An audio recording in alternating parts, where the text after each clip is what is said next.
नमस्कार किसान भाइयों, आप सभी लोग का हमारे चैनल इंडियन किसान चैनल में स्वागत है। किसान भाई, आज की वीडियो बहुत ही खास होने वाली है। आज की वीडियो हम बात करेंगे कि धान की बालियां लंबी और मोटी कैसे रे करें। यदि आपने अभी तक हमारे चैनल को सब्सक्राइब नहीं किया है, आप हमारे चैनल पर नए तो कृपया करके हमारे चैनल को सब्सक्राइब करें, जिससे हमारे आने वाले अन्य काफ़ी ज्ञानवर्धक वीडियो के नोटिफिकेशन आपको मिलते रहे और आप काफ़ी ज्ञानवर्धक वीडियो देखते रहें। तो आइएगा हम शुरू करते हैं किसान भाई कि धान की बालियाँ मोटी और लंबी और चमकीली वजनदार किस प्रकार से कर सकते हैं। तो किसान भाई आइएगा हम शुरू करते हैं। किसान भाई, सबसे पहले हम बात करें कि धान की फसल में जो सभी स्टेज होती है, सब पर हमें ध्यान रखना बहुत ही ज़्यादा ज़रूरी है। क्योंकि हमारी अगर कोई भी स्टेज, जैसे कि बात करें कि स्टेजों की, धान की फसल में कम 3 स्टेजें होती हैं। इन 3 स्टेजों पर अगर आप सही तरीके से कार्य करते हो, सही तरीके पे काम करते हो, तो अपनी धान की फसल से बेहद अच्छा पैदावार ले सकते हो। किसान भाइयों, इस वीडियो में मैं आपको एक ऐसे एक फर्टिलाइज़र, ऐसी खाद के बारे में बताऊंगा कि अगर आप उस खाद का प्रयोग आपने एक बार कर दिया तो आपकी ज़मीन में जो भी पड़े थे, जो भी आपने माइक्रो न्यूट्रॉन्स खाद, नाइट्रोजन, फास्फोरस, पोटास, जो भी आपने पीजिया टोनी दिया था, वो आपकी ज़मीन में आप दे चुके हैं और वो सही तरीके से वर्क नहीं कर रहा है। जैसे कि जो अनघुलनशील पदार्थ होते हैं, जो पोषक तत्व होते हैं, वो हमारी ज़मीन की फसल में पड़े होते हैं। तो उनको किस प्रकार से हम एक्टिव कर सकते हैं, तो उसके लिए मैं एक ऐसा फर्टिलाइज़र बताऊँगा जिसका आप प्रयोग करके अपनी धान की फसल से बेहद अच्छा रिकार्ड पैदावार ले सकते हो। और उन जो अनयूज जो पोषक तत्व है उनको आप किस प्रकार से यूज़ कर सकते हो, उनको किस प्रकार घुलनशील करके अपनी धान की फसल बालियों तक पहुंचा सकते हो। तो इसके लिए आप इस वीडियो को पूरा अंत तक देखते रहिएगा। बहुत ही ज़बरदस्त टॉनिक के बारे में बताऊंगा, बहुत ही ज़बरदस्त खाद के बारे में बताने वाला हूँ आपको। तो इस वीडियो में आप बने रहिएगा अंत तक। तो किसान में, जैसे कि मैंने आपको बताया कि 3 स्टेज होती है धान की फसल में, जिनको हमें ध्यान रखना। पहली होती है हमारी जब रोपाई हो रही थी, पहली जो 10 से 15 दिन की एक स्टेज ये होती है। दूसरी स्टेज हमारी होती है 40 से 50 दिन की, जो हमारी धान की फसल होती है। उस समय पर हम यूरिया खाद का प्रयोग करते हैं। 3 यूरिया का प्रयोग हम कर चुके होते हैं। तीसरी जो फाइनल सबसे स्टेज होती है, जो हमारी बाली निकलने गबोज अवस्था की जो स्टेज होती है, ये स्टेज बहुत ही ज़्यादा सेंसिटिव, बहुत ही ज़्यादा महत्वपूर्ण स्टेज होती है। क्योंकि इसी स्टेज पर हमने जो भी खाद का प्रयोग करा था, जो भी अच्छे से अच्छे बीज का प्रयोग करा था, सिंचाई का प्रयोग करा था, या जो भी आपने कार्य करा था, उन सबका रिजल्ट आपको मिलने वाला होता है। तो आपको इस स्टेज में बेहद ध्यान रखना है। आपको किस प्रकार से ध्यान रखना है, तो उसी बारे में हम चर्चा करेंगे, उसी बारे में हम बात करेंगे, उसी बारे में आपको जानकारी मिलेगी कि आपको कौन कौन से ऐसे कार्य करना है जिससे अपनी धान की फसल की जो बालियाँ हैं उनको मोटा और चमकीला वजनदार किस प्रकार से कर सकते हैं। तो किसान भी, जैसे कि मैं आपको बताना चाहूँगा कि काफ़ी हमारे किसान भी गलती करते हैं इस समय पर, यानी कि या तो 50 दिन के बाद भी यूरिया का प्रयोग करते हैं, या बालियाँ निकलने के बाद भी कुछ हमारे किसान यूरिया का प्रयोग करते हैं। यूरिया का प्रयोग बहुत ज़्यादा करते हैं। कोई भी उनको दिक्कत दिखाई दी, उन्होंने यूरिया का प्रयोग कर दिया। कुछ भी दिक्कत हुई तो यूरिया का प्रयोग कर दिया। तो किसान भी, आपको यूरिया का प्रयोग 50 दिन के बाद बिल्कुल नहीं करना। अगर आप यूरिया का प्रयोग करेंगे तो अपनी धान की फसल को बर्बाद करेंगे।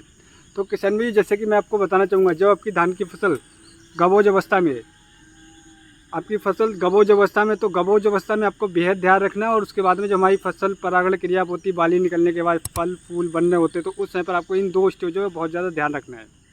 बाली जैसे गबोज अवस्था में, उस समय किसान भाई आपको अपनी धान की फसल में NPK 13-045 या फिर NPK 052-34 का अवश्य प्रयोग करना है। इसकी मात्रा की बात करूँ किसान भाई, तो आपको 1 से 1.5 किलोग्राम 13-045 या फिर NPK, जो NPK मैंने आपको बताया 052-34, इन दोनों में से किसी एक का प्रयोग करना है। और उसके बाद में किसान भाई, जैसे कि जब आपकी बालियाँ निकल आई हों 10 से 15%, तो आपको किसान भाई यूज़ करना है NPK 0050। अब बात करते हैं किसान भाई की, जैसे कि जो हमारी बालियाँ निकलना शुरू हो जाती हैं और जो हमारी धान की फसल में जो अनघुलनशील पदार्थ पड़े होते हैं, आपने देखा कि आपने बहुत सारे पोषक तत्वों का प्रयोग करा था, बहुत सारे खादों का प्रयोग करा था, लेकिन उसका रिजल्ट आपको सही नहीं मिल रहा था। तो किसान भाई, मैं उसके लिए उस खाद का मैं आपको बताऊंगा। तो इसके लिए आप इस वीडियो को पूरा अंत तक देखते रहिए कि उन जो पोषक तत्वों को एक्टिव किस प्रकार से कर सकते हैं। तो उसके लिए आप इस वीडियो को पूरा अंत तक देखते रहिएगा, वीडियो में अंत तक बने रहिएगा। बहुत ही ज़बरदस्त खाद बताने वाला हूँ, और आप उस खाद का प्रयोग कर देते हो तो आप अपनी धान की फसल से बेहद अच्छी आपकी जो बालियाँ होंगी मोटी चमकीली वजनदार बना सकते हो। तो किसान भाई, जैसे कि मैंने आपको एक चीज़ और देखी गई है, हमारे किसान भाइयों का कहना है कि जो हमारी धान की फसल में गबोज अवस्था में होता है, या फिर हमारी जो बालियाँ निकल रही होती है, उस समय पर जब बालियाँ निकलते समय हमारे काफ़ी किसान भाई स्प्रे का प्रयोग करते हैं। किसान भाई, जब आपकी बालियाँ निकल रही हो तो आपको कोई भी स्प्रे का प्रयोग नहीं करना है। उससे ये होगा किसान भाई, आपका टाइम भी बर्बाद होगा, आपकी पैदावार भी कहीं ना कहीं कम आएगी, और आपका पैसा भी बर्बाद होगा। अगर आप स्प्रे करना चाहते हैं तो आप गबोज अवस्था में कर दें, जैसे आपको लग रहा है कि हमारा धान गबोज अवस्था में, तब आप कर दें स्प्रे। जैसे कि सबसे ज़्यादा जो रोग दिखाई देता है हमारी जो धान की फसल में गबोज अवस्था के बाद जो हमारी बालियाँ निकल के आती हैं, तो उस समय पर सबसे ज़्यादा रोग देखा जाता है गर्दन तोड़ और तना छेदक, फंगस और ब्लास्ट। और हमारी जो खेत की जो बालियाँ होती हैं वो एक समान नहीं निकलती, और हमारी बालियाँ कहीं ना कहीं सूखी निकलती हैं, जिस वजह से जो धान की जो बालियाँ होती हैं वो पूरी तरीके से भर नहीं पाती है, उसमें जो उत्पादन होता है वो कहीं ना कहीं कम हो जाता है। क्योंकि हमारी पूरी बालियाँ भरेंगी, उनमें पूरी तरीके से दाने में भरा होगा, तभी हमारा उत्पादन अच्छा निकल करके आएगा। तो किसान भाई उसके लिए आपको एक स्प्रे करना है। स्प्रे के अगर मैं बताना चाहूँ किसान भाइयों, तो आपको जो फंगस के लिए जो स्प्रे आता है, यानी कि जो बालियाँ निकलते समय जो फंगस का अटैक होता है, उसके लिए आपको एक स्प्रे करना है। और जो तना छेदक, गर्दन मरोड़, पत्ता लपेट जो सबसे बड़ी समस्या होती है, उसके लिए आपको लेना है किसान भाइयों प्रोनोफॉक्स लेना है। प्रोनोफॉक्स लेना है किसान भाई 40% वाला, और उसके साथ में साइपरमेथ्रिन लेना है किसान भाइयों 4% इसी फॉर्म में आता है। इन दोनों में से किसान भाई इन दोनों का लेना है। और उसके साथ में किसान भाइयों जो आपको लेना है 250 से लेकर 300 ml लेना है, उसका एक स्प्रे कर देना। और उसके साथ में फंगस के लिए किसान भाइयों हेक्साकोनाजोल किसान भाइयों आता है 5% ऐसी फॉर्म में। ये फंगस के लिए बहुत ही ज़बरदस्त किसान भाइयों ये फंगिसाइड है। अगर आप इसका एक बार स्प्रे करेंगे तो आपकी धान की फसल में कैसी भी फंगस हो, आपको एक बार आप इसका स्प्रे कर देंगे तो जो भी फंगस है वो जड़ से खत्म हो जाएगी। आपकी बालियाँ एकदम स्वस्थ निकलेंगी, कीट मुक्त निकलेंगी, फंगस मुक्त निकलेंगी। और स्प्रे करते टाइम ध्यान रखें किसान भाइयों कि आपके धान की फसल में नमी होना चाहिए। कुछ हमारे किसान एक गलती और करते हैं कि अपने धान की फसल में सूखा नहीं रखते हैं, कभी कभी हमेशा पानी भरा रहता है उनकी धान की फसल, तो उससे भी फंगस का अटैक बहुत ज़्यादा बढ़ता है और बहुत सारे कीटों का अटैक बढ़ता है। तो किसान भाई कम से कम आप अपनी धान की फसल में 1 हफ्ते के लिए सूखी रखें। यानी कि सूखी का मतलब ये है कि आपको नमी बनाकर रखना है, पानी में भर के नहीं रखना अपनी धान की फसल में। तो आपको नमी बनाकर अवश्य रखना है, कम से कम 1 हफ्ते के लिए आप हल्की सी नमी बनाकर रखें, पानी खेत को सूखा रखें। इससे भी आपकी जो बालियाँ आएंगी उनमें बहुत ही अच्छा रिजल्ट आपको देखने को मिला। आपकी जो बालियाँ निकलेंगी तो एक समान निकलेंगी, और उसमें जो भराव होगा दाने का वो एकदम शानदार तरीके से भराव होगा। बालियाँ नीचे से लेकर ऊपर तक भरेंगी और दाना होगा वो चमकदार बजेंदीदार दिखाई देगा। बात कर लेते हैं कि जैसे पहले मैंने आपको बताया था वीडियो को स्टार्टिंग में कि मैं आपको एक ऐसे फर्टिलाइजर का बताने वाला हूँ, ऐसे खाद के बारे में बताने वाला हूँ।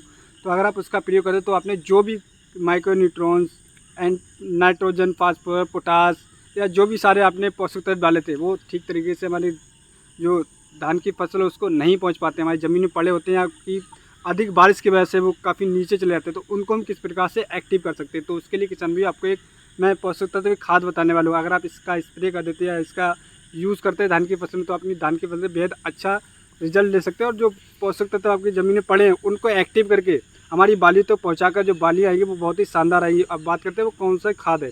किसान भी किरबोको का आता है लिक्विड कंसोर्टिया, ये किरबोको कंपनी का आता है किसान भाई, लिक्विड कंसोर्टिया नाम से आता है। NPK 1 नाम से आता है किसान भाई। जो कंपनी है किरबोको लिक्विड कंसोर्टिया NPK 1 नाम से आता है। 1 लीटर की बोतल में आता है किसान भाइयों। ये 1 लीटर किसान भाई 1 एकड़ में काफ़ी होता है। अगर आप इसको किस प्रकार से दें, इसको देने के 3 प्रकार हैं किसान भाई। एक तो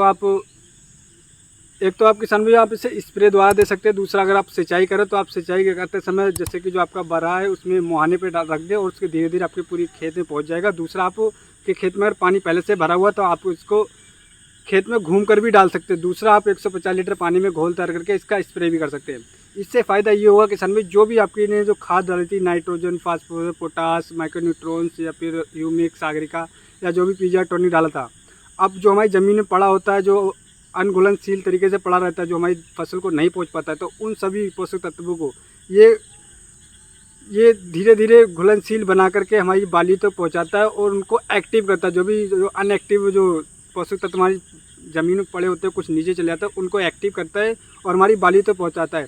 जिससे जो हमारी बालियाँ आती हैं उनकी जो बालियाँ लंबी होती है, मोटी, चमकदार, वजनदार दिखाई देती हैं।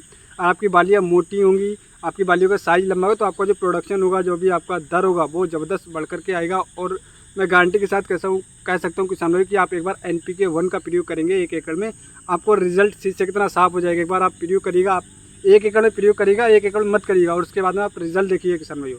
जो आपका रिजल्ट आएगा उससे आपको जो इसका रिजल्ट है शीशे की तरह साफ दिखाई देगा। तो इस प्रकार से जो मैंने आपको जो NPK 01 जो भी आपको मैंने खाद का बताया था, और ज़्यादा से ज़्यादा ध्यान रखें किसान कि आप यूरिया का प्रयोग बिल्कुल ना करें गबोज अवस्था में या फिर बालियाँ निकलने के बाद। और बालियाँ निकलें तो उस समय पर आप कोई भी स्प्रे का प्रयोग ना करें, या तो बालियाँ निकलने के बाद करें, फूल अवस्था में बिल्कुल ना करें। और किसान भाइयों यूरिया का प्रयोग बिल्कुल ही ना करें, तभी आप अपनी धान की फसल से बेहद अच्छा पैदावार ले सकते हैं। तो इस तरीके से अपनी धान की फसल में जो मैंने बेसिक सी चीज़ें बताई थी, अगर आप बेसिक सी चीज़ों पे कार्य करते हैं तो अपनी धान की फसल से जो आपका प्रोडक्शन है उससे कम से कम 35% एक्स्ट्रा मुनाफा ले सकते हैं। आपका जो उत्पादन होगा 35% एक्स्ट्रा निकल करके आएगा, मैं गारंटी के साथ कह सकता हूँ।